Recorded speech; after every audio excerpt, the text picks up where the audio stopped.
Welcome to today's webinar, Play-Based Learning with Intentionality, hosted by the Australian Education Research Organisation, or AERO as we're known. I'm Dr. Katey De Gioia, the Director of Strategic Engagement and Implementation, Early Childhood, and I'll be facilitating the session. AERO would like to acknowledge the traditional custodians of the lands, waterways, skies, islands, and sea country across Australia. We pay our deepest respects to First Nations cultures and elders past and present. We endeavour to continually value and learn from First Nations knowledges and educational practices. And as we meet virtually, we come together from many lands, and I would like to acknowledge that I'm on the land of the Gadigal people of the Eora Nation, and I pay my respects to elders past and present.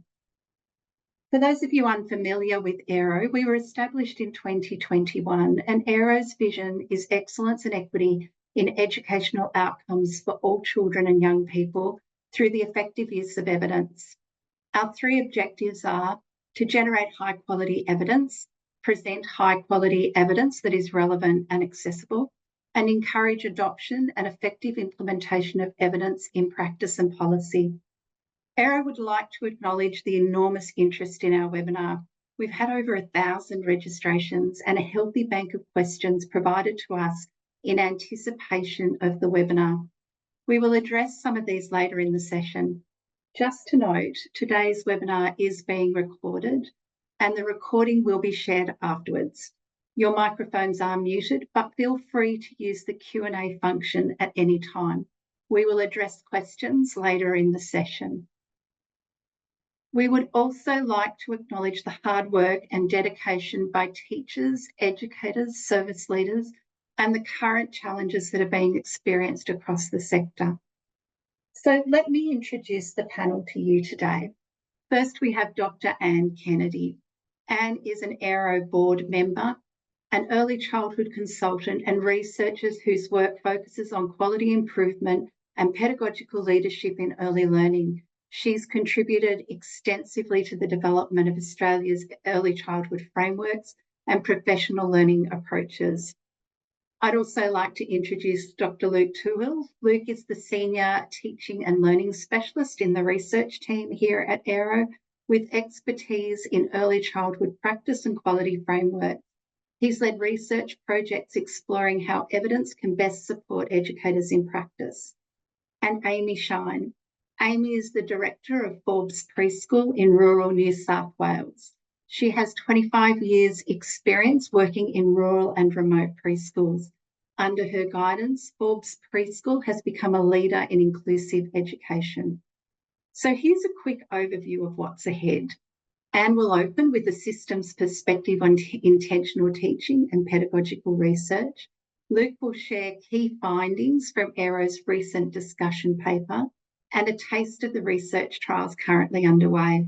And Amy will bring us her experience from the field. We'll then move into a panel discussion where we'll hear more from our speakers as they answer your questions. So let's get started. Anne, I'll hand over to you first. Thanks, Anne. Thanks, Katey, and good morning, everyone. And thank you to AERO for inviting me to be part of this important webinar. In today's webinar, you'll be taking a deep dive into play-based learning with intentionality, but I thought it was important for us to think at the bigger picture level, at the systems level, before we get into the deeper dive into what it looks like in practice. Another way to talk about the big picture is to use that term systems, the systems perspective. And in play-based learning with intentionality, the system perspective has three key informants. Firstly, the systems perspective is evident in the National Alice Springs Education Declaration, which are the national goals for Australia's children, particularly goals 1 and 2. 1 talks about all Australian education systems, including the early childhood system, that it is focused on excellence and on equity. And goal 2 that says that all Australian children become confident and creative individuals, successful lifelong learners, and active and informed members of the community. Secondly, the systems perspective is informed by research and evidence that shows the link between intentionality, play-based learning, and maximising children's outcomes, so that every child can enter school as a confident, capable, creative learner. And thirdly, the systems perspective is found in the guiding documents that we use in our sector, especially the Early Years Learning Framework and My Time, Our Place. The learning frameworks reflect and respond to the national goals for Australia's children and to the research evidence. The national goals for Australia's children, the research evidence and the learning frameworks affirm the importance of intentionality. Intentionality, or being intentional, means that educators, teachers, room teams and services think carefully about their practice decisions, are focused on their professional responsibilities, and can explain to others why they made particular decisions or why they've chosen that strategy. Intentionality means being deliberate in the choices you make about what you'll do, how you'll do it, and why. Intentionality means being mindful about the context for your decisions, including your deep knowledge and understanding of individual children and groups of children, and the impact that the decisions you have the impact on those decisions on children, families, and colleagues. Intentionality also means being focused on maximising children's learning and outcomes and your role in supporting that learning. As you engage with the deep dive into play-based learning and intentionality during the webinar, keep in mind these key ideas are part of the systems perspective, the bigger picture vision that we are part of every day in our work with children and families. Our decisions and our relationships have an impact on children and their families, which from the systems perspective is about excellence in order to achieve equity of outcomes for every child in Australia. Thanks, Katey. Thanks, Anne, for setting such a strong foundation for today's discussion. It's greatly appreciated. Now, building on from that perspective, I'd like to bring Luke into the conversation. Luke will walk us through the key findings from AERO's recent discussion paper, highlighting what the evidence tells us and how it can guide practice. Over to you, Luke. Great. Thanks, Katey. And thanks, Anne, also for that introduction. I think that really set the stage for what we're going to talk about today. What I'm going to talk about in the next 10 minutes is, I guess, a bit more specifically about AERO's work in relation to intentional teaching and intentionality, a little bit about the work we've done so far, a little bit about where that's come from, and also a bit about where we're hoping to take that in the next stages of our research. So if we move to the next slide. Our work so far. Some of you may be aware, earlier this year we put out a discussion paper which looked at the whole topic of play-based learning with intentionality. If you haven't had a chance to access that yet, the QR code there on the screen will take you straight to it. Otherwise, it's also just available on the AERO website with a little bit of poking around to find it.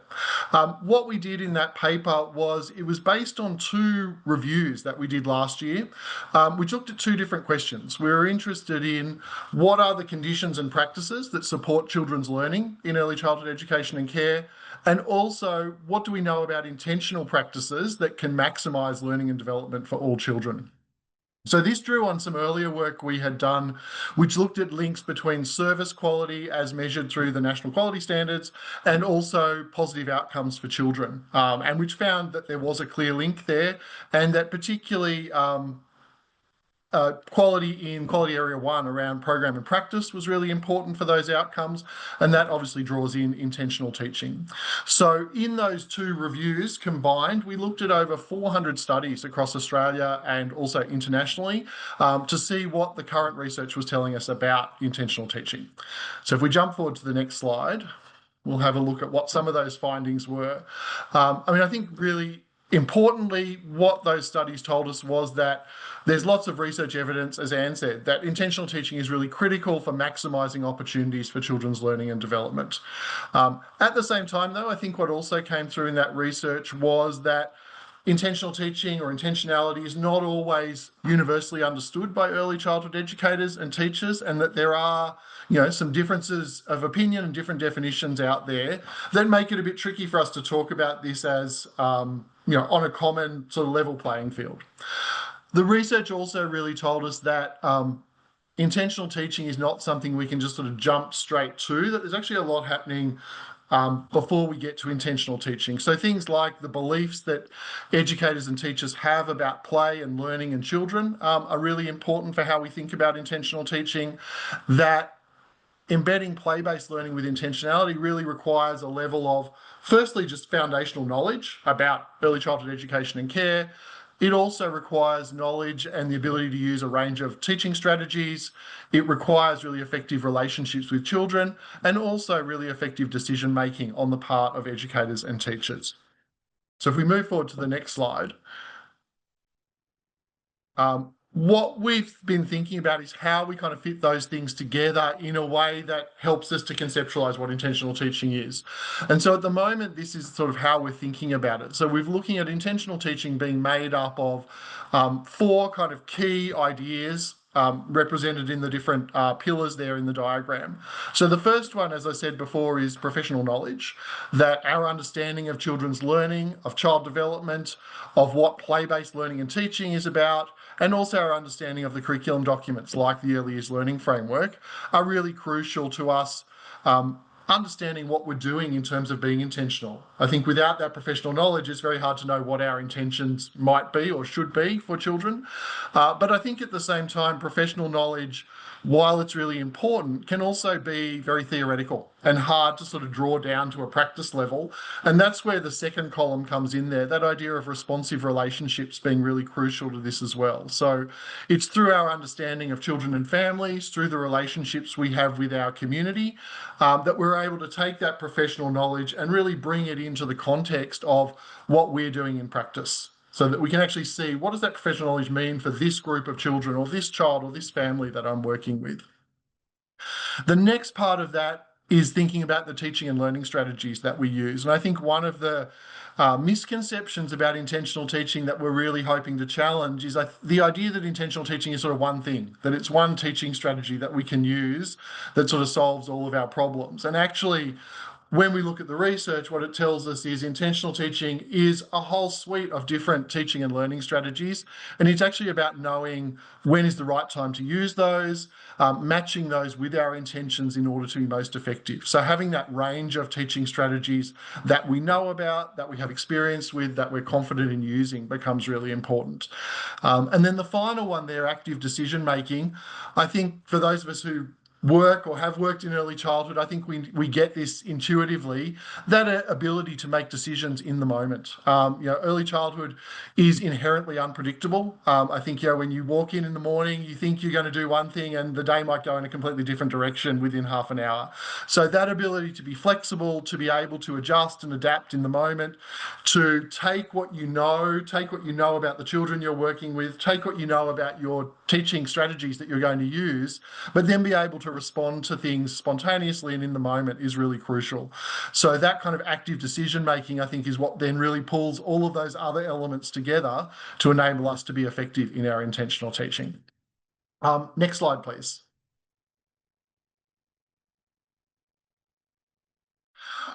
In the discussion paper, we've tried to pull all of that information together into a definition that while it's lengthy, I think it needs to be lengthy, but we've tried to make it as clear as possible to really try and define what are we talking about when we're talking about intentional teaching.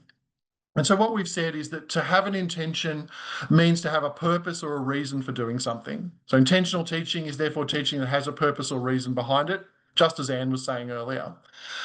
I think where we then get into something that is really important to grasp is that intentional teaching, as I said before, is not one thing. It can include a whole range of different things. It can be the pre-planned and adult-led learning experiences that we might use. It can also be the spontaneous opportunities where we're responding to teachable moments as they come up. It might be about taking deliberate decisions to step in and help guide play, but it might also be the deliberate decision to step back and observe play and not just jump in straight away. So there's a whole range of things there, which I think is what makes intentional teaching a tricky concept sometimes. But I think that's important to understand, because that's how we get to a form of intentional teaching that works across the board. So the effectiveness also is going to depend on the nature of the intentions that we have. So just having intentions is not necessarily enough. We actually have to have appropriate intentions that are actually relevant and realistic and appropriate for the children that we're working with. So to be effective, our intentions need to be based on that combination of things that I was just talking about: our professional knowledge about children and how they learn, our understanding of the different curriculum documents that we work with, our content knowledge about specific areas where we're hoping children might learn, and also, and really crucially, that understanding of the individual children and also their families that we're working with. So obviously it also involves some critical reflection and reflexivity, that ability to think about what we're doing, both individually and also, I think, in early childhood, so crucially, as a team. So when we think together as a team, because we work together as a team, that's really important. And that might be about the direct actions that we're taking, the teaching that we're doing, but it's also about the beliefs and knowledge we have that underpin that, about how we see children as learners, how we see ourselves and our role in play-based learning. And finally, I think, again, going back to the idea that in early childhood, we're always working in collaboration with our colleagues in teams, that intentions need to be able to be shared. That intentions are much more effective when we're able to share those as teachers and educators, and that when we can set those shared intentions and develop the teaching and learning strategies to achieve them, then that's when we're best able to reflect those overarching goals of early childhood that Anne was talking about, and also including the sort of specific aims and ambitions and wishes of children, families, and communities, and be really responsive to those at the same time. Okay, moving to the next slide. Even though, as I said, in our research, we looked at over 400 different studies, and you would think, oh, that's a pretty comprehensive amount to look at. What we also realised was there are some gaps in that research too. So there's lots of important information in there, but there's also some things we don't know a lot about. So one of the things we realised was most of the research is focusing on intentional teaching with older, sort of preschool-age children. There's actually a limited body of research that looks at intentional teaching for children from birth to 3, or, for instance, specifically at intentional teaching with First Nations children. So there are some gaps there in terms of specific elements of where intentional teaching might be occurring. And also, as I said before, highlighted that there are still some ongoing misunderstandings about intentional teaching in the sector, and often different understandings between different levels. So at an educator, a researcher, a sort of policy level, often how we're talking about intentional teaching can be quite different. And that, I think, sometimes makes that discussion tricky to have. Okay, next slide, please. So what we're hoping to do with that is, I guess we've seen that as an opportunity to say, those misconceptions or different understandings, that's something that we really want to try and clarify, because we think we're going to be more effective as a sector, as a profession working around intentional teaching, if we're talking about the same thing and we're clear about what we mean. So in the next stage of our research, building on the discussion paper, we're looking to develop what we've called a model of intentional teaching for early childhood. And that sounds very complicated, but it's really just about a way of thinking about intentional teaching that we hope is helpful and helps people to understand what it's actually about. And we're really, I think, very committed to doing that in a co-design kind of way. So we're currently working with a small group of services, range of early childhood services in different locations, different service types, different demographics, to I guess work directly with teachers and educators to design, trial, and then redesign some resources that we think will be helpful. And that process is really important for us because, we can sit back and develop something that we think is great, but we don't know whether it actually works until it's tested in practice. So the educators and the teachers that we're working with are going to be the ones who really give us that feedback on what works, what's not working, what's helpful, and help us to really refine that. And I guess our aim in all of that has been to take, what is a complex topic in terms of intentional teaching, to simplify that without dumbing it down and really try to clarify for educators the really practical nature of how do you actually do this day to day in practice? What's the what and how of intentional teaching? And that's what we're hoping to develop, something that is broad enough to be useful across the sector, but also helpful enough that people can find a way to use that in their own setting and find that useful. All right, next slide, please. And I guess, like, without saying too much at this point, because we're still very much in the early stages of that research project, one of the things that we have gone back to in thinking about this is really gone back and looked at sort of the literature around where intentional teaching has come from and the work of people like Anne Epstein, who kind of coined that term in her book, The Intentional Teacher, from, sort of over 20 years ago now. And she talks about the intentional teacher as being a teacher who has clear intentions or objectives around the learning that they're aiming to impart for children, but also then matching that with really clear strategies and ways to achieve that. And so we're thinking that it's helpful to look at intentional teaching as this kind of two-step process. So, right, getting away from that idea it's one strategy or one thing that we do, and really thinking about it as being made up of our intentions, first of all, and then based on what our intentions are, what are the actions that we can take that are most likely to achieve those intentions? And I think often we're very good at jumping straight to the action, to thinking what we're going to do in a certain situation. And when we stop and if we're able to think about what we're trying to achieve there and what our intentions are, I think it helps us to be more careful and more thoughtful in terms of the actions that we plan, and not always just go to the obvious action, which sometimes is perfectly okay, but also sometimes if we just jump to the obvious action, we might be missing some things that if we stop and think a bit more about what we're really trying to achieve, we might be able to be more effective with. So that's all from me for the moment. Thanks, Katey. I'll pass back to you. Thanks, Luke. I really appreciate those insights and really helpful to unpack the discussion paper. I'd now like to hand over to Amy Shine, who will share her experiences from the field. So over to you, Amy. Thanks, Katey. Thanks. It's been absolutely amazing listening to what Anne and Luke have said already this morning. But today I want to share with you about Forbes Preschool and what play-based learning and intentional teaching looks like for us and some really practical examples. So our preschool is set in a small community of 8,500 people.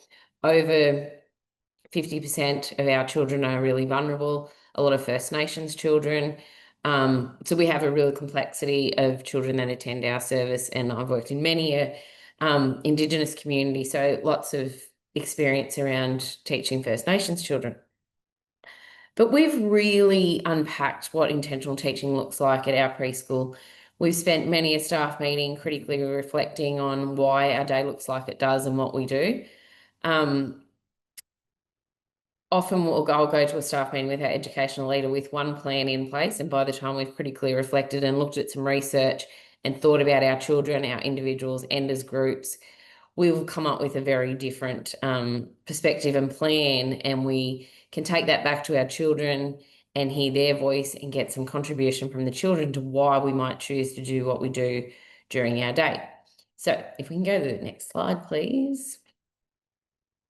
So we've really thought long and hard about what routine times look for us. From the minute you walk through the gates, we've really talked about, we're very fortunate to have occupational therapists work with us, and we've been talking about how our children don't have quite the stamina to play and be during their days. We've really unpacked why our children should carry their backpack into preschool, why they should wash their hands for health and safety reasons.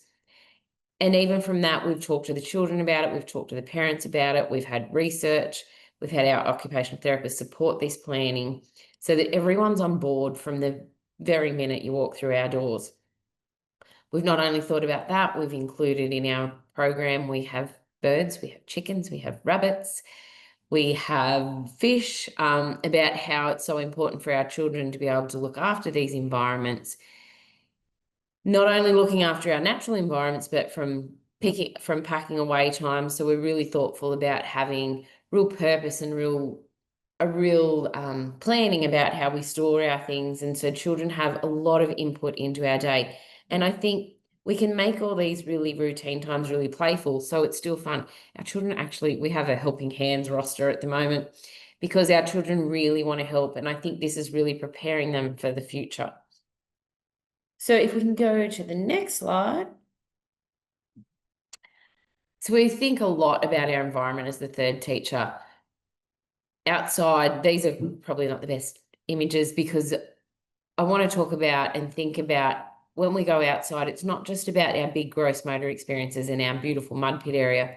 It's also about having books outside, having puzzles, taking the indoors out. We have an indoor-outdoor routine all through the year, regardless of what the weather is. We're really fortunate to have a really big veranda, so we can go outside anytime throughout the year. It's just about rocking up and braving the cold. But also when we do take books outside, it's not just the old books, like which ones are the outside books. It's taking care of our environments and not just taking the old puzzles, or if there's a puzzle piece missing, let's put that puzzle away because that is not teaching our children. So they're really intentional thoughts that we have about how we set up our environment. And then if we can go to the next slide, please. So inside, again, it's about having really a lot of respect, having a lot of choice. So we have a lot of experiences out for our children so that they can choose what they want to play with. It's not just about us thinking about what we want them to have out.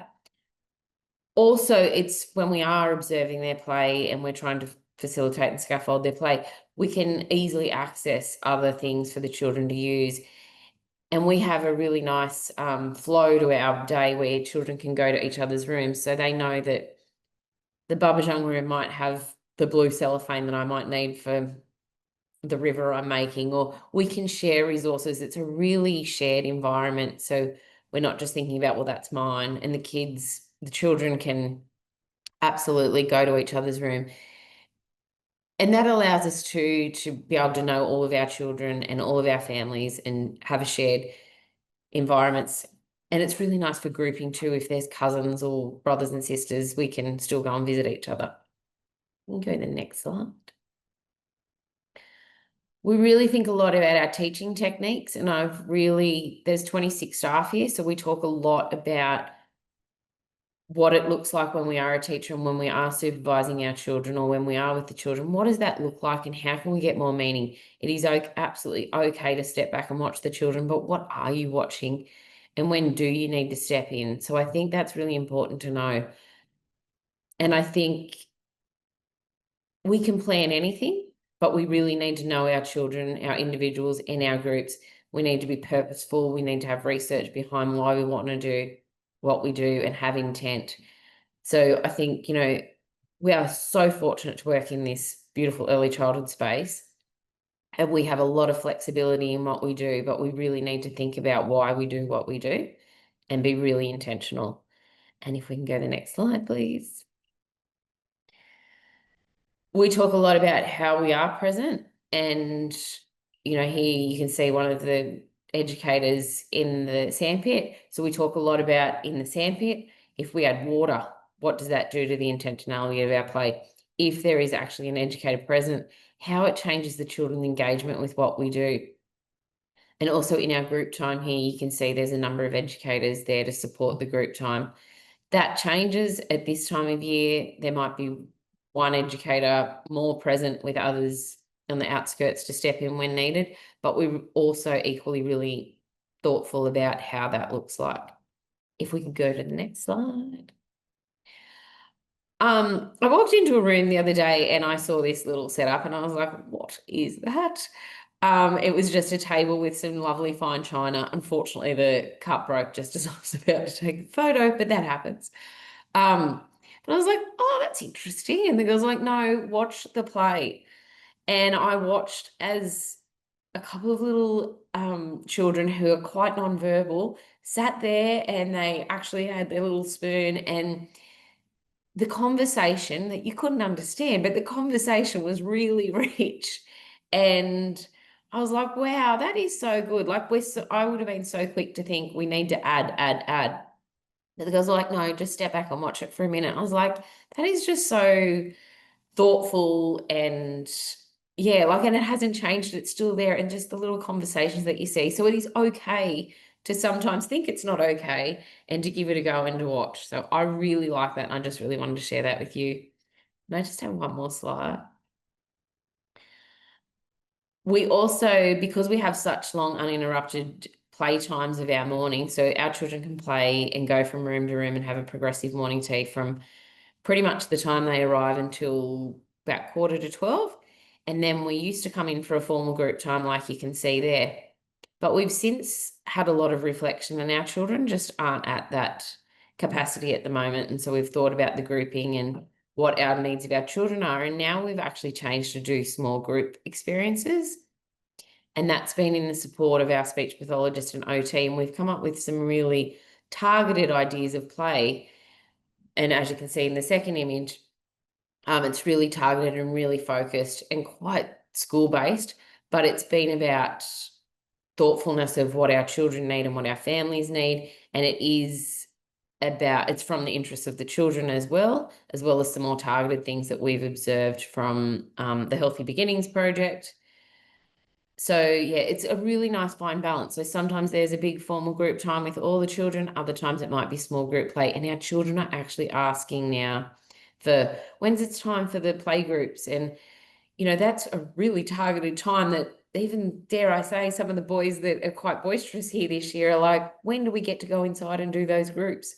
So it is very much about meeting the needs of our children and our community, as well as watching what our interests are and really educating our staff. And I think I've taken a big step back, and the staff are now driving these conversations. And I think that's a real testament to the educators in our service. And that is all I have for the moment. But thank you so much for letting me share. So here's a little snippet of some really intentional play happening with our young community. So thank you. Thanks, Katey. Thanks, Amy. And thank you so much for sharing those beautiful images as well of your environments. I think they just speak volumes to intentional teaching and intentionality, particularly through what you've shared with us in conversation. And I'm particularly drawn to your story with the tea setting as well. So really appreciate you sharing that with us. So now it brings us to an opportunity for some questions. So a reminder that the audience can send your questions in via the Q&A function, and we'll try to get through as many as possible. We've also received many questions through the registration process, so we'll get started with those. So there was a lot of interest in the benefits or the value of play-based learning, including some people questioning if and why it was important. So I'm going to direct the first question to Anne. And to begin with, in what ways does intentional teaching maximise children's outcomes for learning? Well, I think we've seen great examples of that in Amy's slides this morning, that when people are intentional about what they're doing and why they're doing it, that deliberate choice, that purposeful thinking, etc., then you really have that opportunity to maximise the children's learning and development, because it's targeted to what they need at that particular point in time. And it can be both, as Luke said too, it can be planned and it can be spontaneous, and it's the balance between that. And that's happening all the time, every day. As Amy's team sets up for a particular learning experience. But if the children come in and want to go somewhere else, then they're able to follow. And that's intentionality. And that's where we get good outcomes for children. It's when we have this rigid, fixed, I'm going to do this and this is how it's going to be. That's when that's the rub. And when Amy tells us that the boys who can be quite challenging are saying, we want this activity, we're waiting for this, then you're at a learning threshold, because they're absolutely motivated for that activity. So those beautiful environments do that act of motivation as well. So to maximise learning, you're always looking for that threshold that takes children into a learning space. And sometimes that's time, sometimes that's the resources, sometimes that's the relationship. It's multiple factors. It's a complex thing. This is rocket science, this work. And, you look at those slides and you think, oh, yes, that's all lovely. But there's so much thinking gone into that. years of experience and reflection and support and leadership and mentorship and multidisciplinary thinking, etc. And it's when you put all that together, then you maximise those outcomes and children's learning progresses. And, you know, I think that's the key to it. Yep. Thank you, Anne. And there's so many pieces there that I could have sort of teased out from that is just really important, and particularly that notion of targeted what they need for that particular point in time, I think is really important. So really thinking about the children as central. Luke, building on from that, one of the other questions that we've had is around if intentional teaching is useful in all early childhood and education and care contexts, or is it only useful with older children? So I'd really love your perspectives on that. I think the short answer is yes, it is really useful for all ages. I mean, I think it goes back a little bit to what I was saying earlier, that when we have this idea that intentional teaching is one thing that we're looking at, we can tend to see it as being, oh, it's more appropriate for one age group or another. Actually, I think what it comes down to is what is the intention behind the intentional teaching, and that, you know, having intentions is equally important for very young children as it is for older children. I guess what it is, though, is that those intentions will look different. So the intentions we might have for a group of 1-year-olds or 2-year-olds are going to be very different to the intentions we have for a group of 4-year-olds. Doesn't mean we're not being intentional. We're actually probably being more thoughtful in terms of actually really contextualizing what we're doing, knowing the children, knowing what we know about children at a particular age or level of development, so that we can really focus what we're doing in the most appropriate way. I mean, having said that, I think, as I said earlier as well, the research hasn't looked so much at younger children, so we do have a gap in the research around what intentional teaching looks like for birth to 3-year-olds. So that's certainly something we're really interested in the research project that we're doing at the moment, where we have got services who have birth to 3-year-olds there, and we are very much looking at, well, what does intentional teaching look like with those age groups and in those settings, alongside what it looks like for older children, which I think, you know, is probably the one we're more familiar with. I think that's possibly where that kind of question comes from. We're more familiar with looking at it at an older age, and the research sort of points at that a bit more. But I think, yeah, 100% it's relevant across the board for all age groups. Thanks, Luke. And I think you've really hit on some important points there in terms of thinking through it's what is the intention. So I think keeping that in mind is really helpful in terms of thinking about what is the intention and then thinking about it in relation to children. So that's a really helpful point to think through. We appreciate that. So we've also had some questions about the early years of school, transition to school, and out of school hours care. And the discussion paper focuses on play and intentionality for children birth to 5 years. And this aligns with the age range covered by the Early Years Learning Framework, version 2, and ensures that its specific relevance to teaching and learning in the years prior to formal schooling. However, AERO's strategic plan includes a focus on continuity of learning, and this continues to be an area of interest for AERO into the future. So after the webinar, you might like to pop over to our website and sign up for our newsletter to keep you up to date with our ongoing work. So Amy, if I can direct this one to you now. We've heard from Anne and Luke about the benefits of intentional teaching. We've had some questions about how to communicate or advocate to others. So how do you share the importance of intentional teaching with families and with your team? Yeah, I think it's so important that we promote education to our whole community.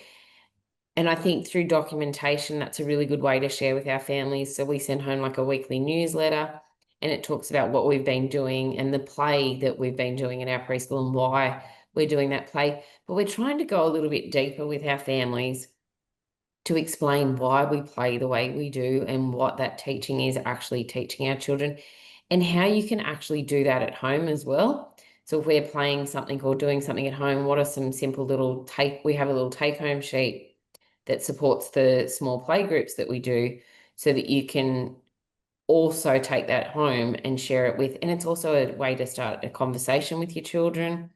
Last week was Science Week, so we had a bit of a challenge at preschool. It was really intentional. It was a lot of fun with our educators, but the feedback we've had that the children have gone home and taken home and asked, we had one dad who's a PE teacher, and he goes, oh, thanks, Amy. We had to go home and we had to look up science experiments to do at home. But I think that is such good growth for our families. And often we need to teach our families through our children, and it's a great way to do that. So I think it is so, so important that we teach our children inadvertently about intentional teaching so that they can take it home. But we also really want to educate our families so that people do understand the importance of early education. And we're seeing some really big inroads with that in our community because we are so purposeful about our conversations and how we share what we do. Thanks, Amy. And even you can see the advocacy in the words that you've used and that movement from informing families to explaining with families, and then families sharing back with you what's happened at home as well. So really appreciate you sharing that information. So there's been quite a few questions as well about how to do this in practice, and particularly around ensuring a balanced and holistic approach to supporting children's learning. So the discussion paper talks about the disconnect between evidence and practice. So and I wonder, what does a balanced approach to play-based learning and intentional teaching look like in practice? It's a good question. And I think balance is the key here. And we've all mentioned that word. So clearly it's important when we're talking about play-based learning and intentionality. For me, first of all, I think it means that educators and teachers and children respect and listen to each other and learn from each other. So there's the balance. It's not a one-way thing where the teachers, educators are telling.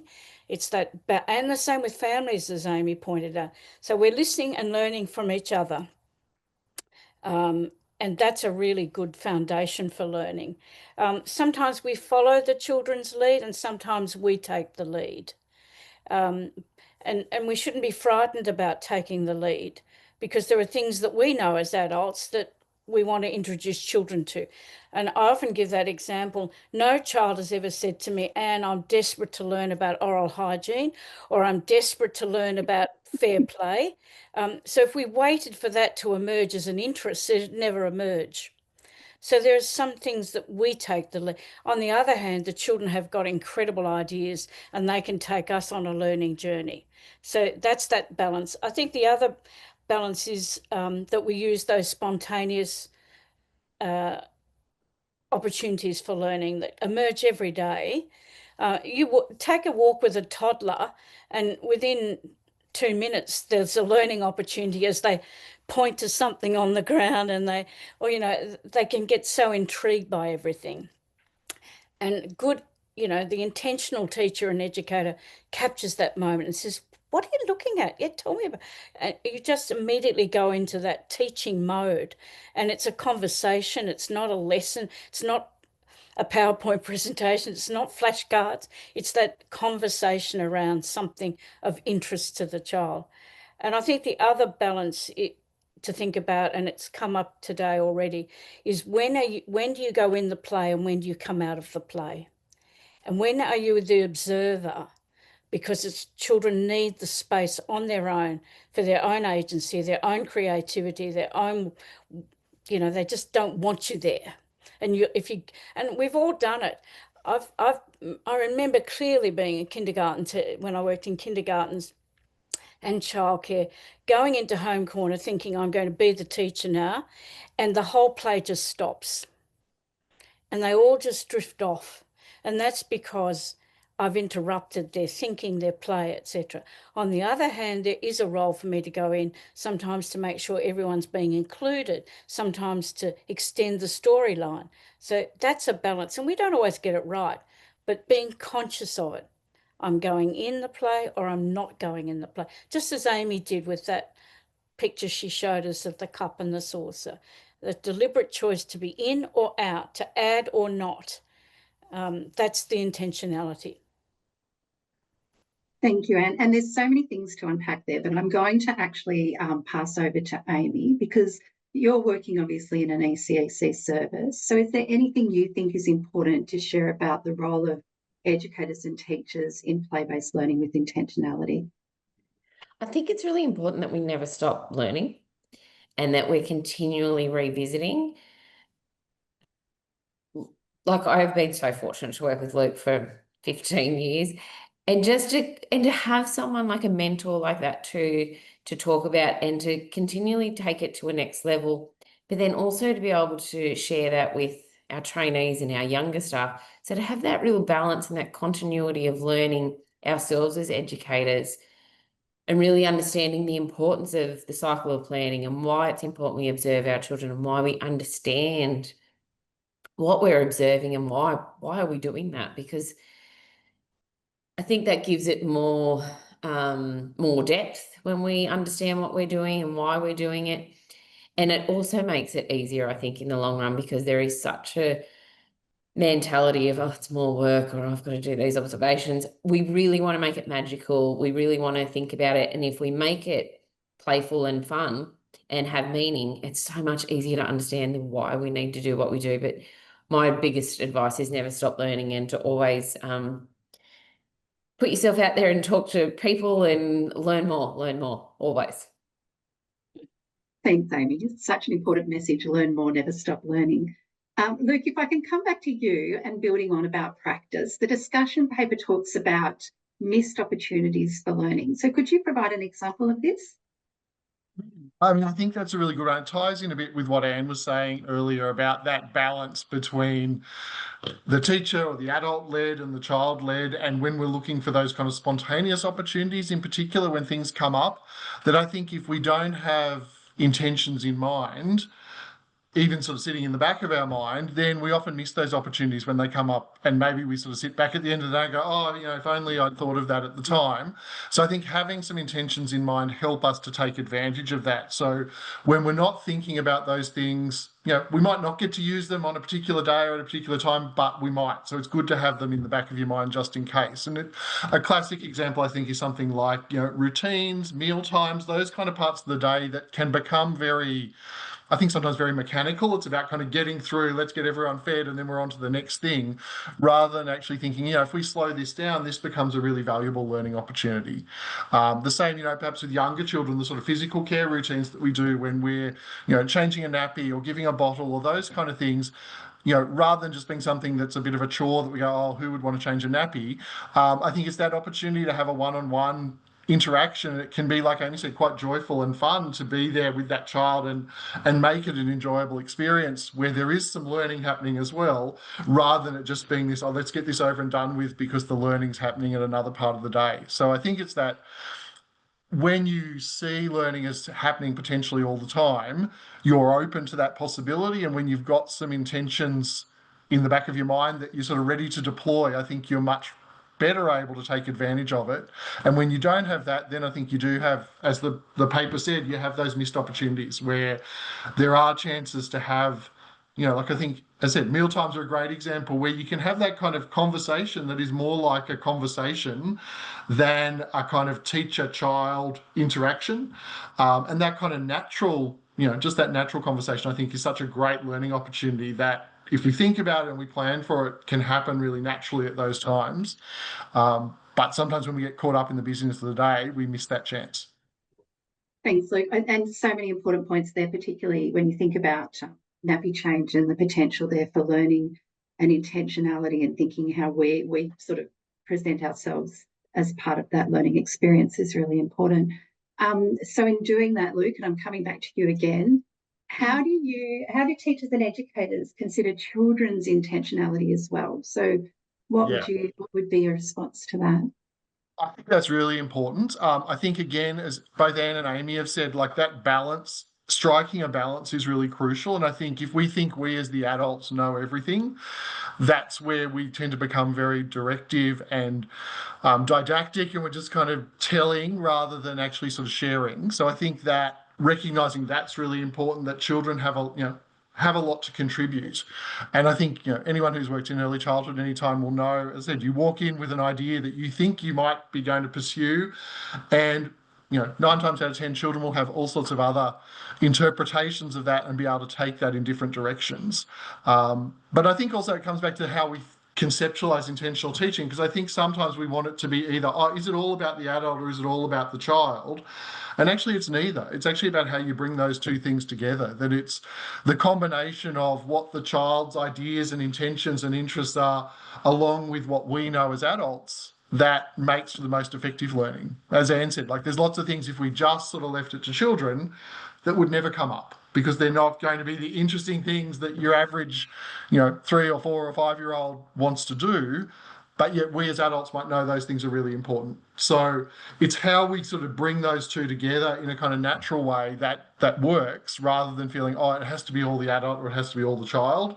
I think it's very rarely either or. It's usually a combination of the two. So children's intentionality is really critical. And I think that's something as professionals we need to take account of.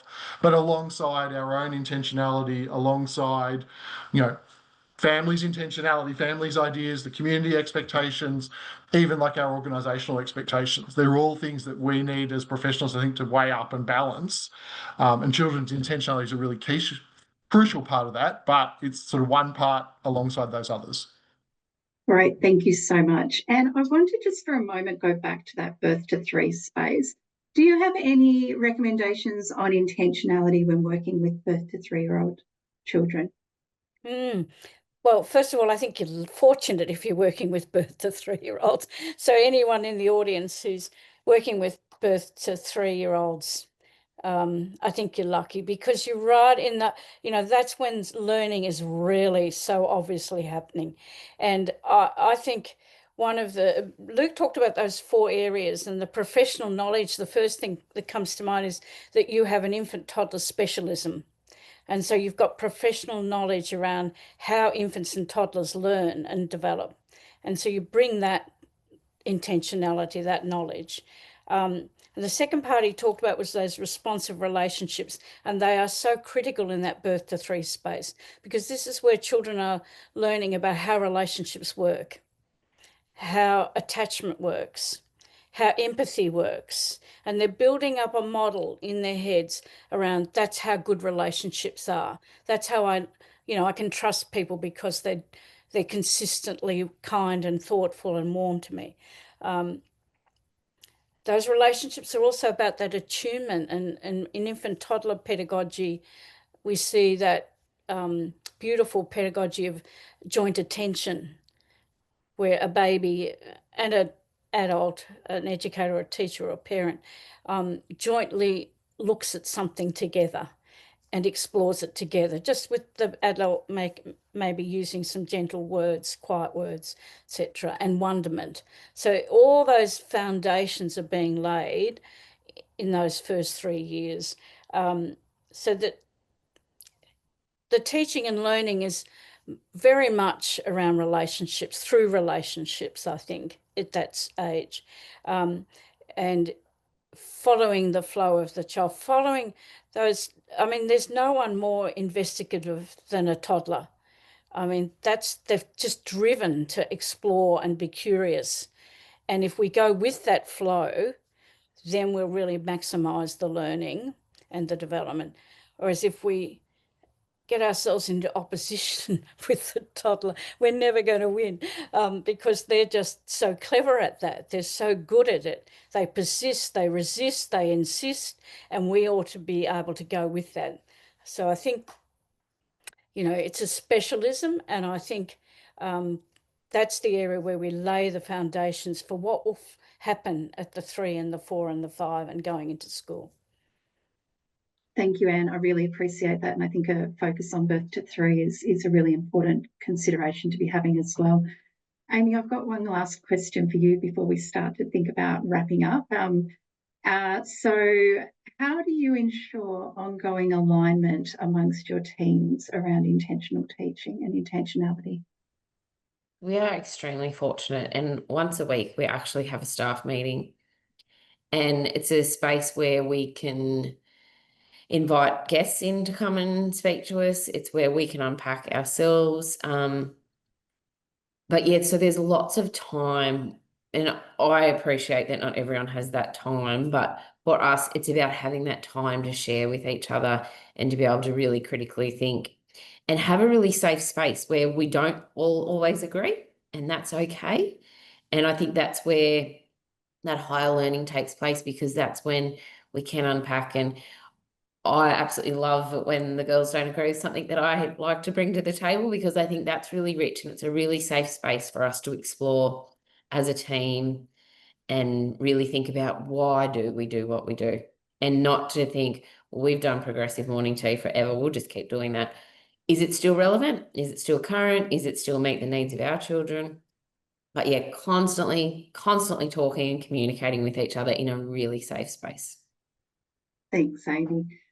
So we've also had a few questions from participants about specific strategies or resources to strengthen intentional teaching in their setting. And as Luke mentioned, we're undertaking currently more research to develop, refine and trial an intentional teaching model birth to 5 years and associated resources with a diverse range of services. So we hope to have more publications out next year to help services with more practical guidance and advice, drawing on learnings from this research.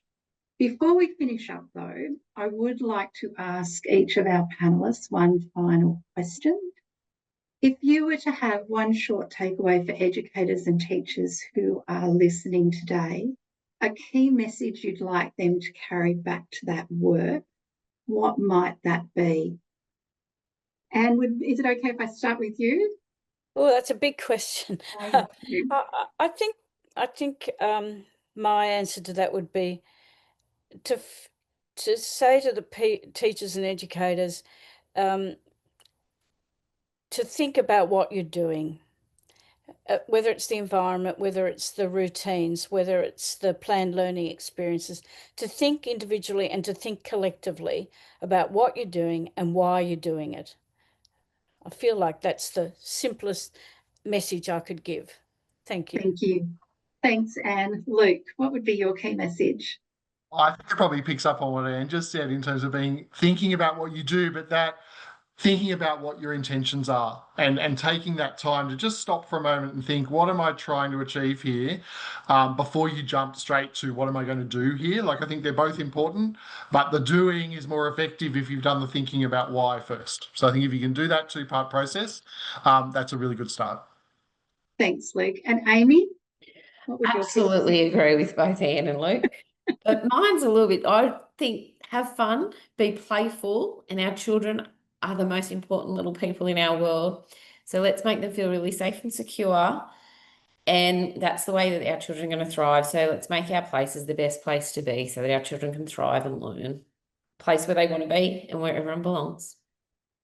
Thank you. Thanks, Amy, so much. So that brings us to the end of today's session, and I just want to give a huge thank you and shout out to our panel and Luke and Amy for sharing your expertise and experiences and really unpacking intentional teaching for us. It's such an important conversation to be having. And so for those of you who haven't yet managed to dive into our discussion paper, it would be a really great time for you to take a look. Thank you to everyone in the audience for your thoughtful questions and engagement. We will send out a recording of the webinar in the coming days, and I hope you leave with fresh insights and some practical ideas to take back into your own work and to share with your teams. So thank you again for joining us, and enjoy the rest of your day.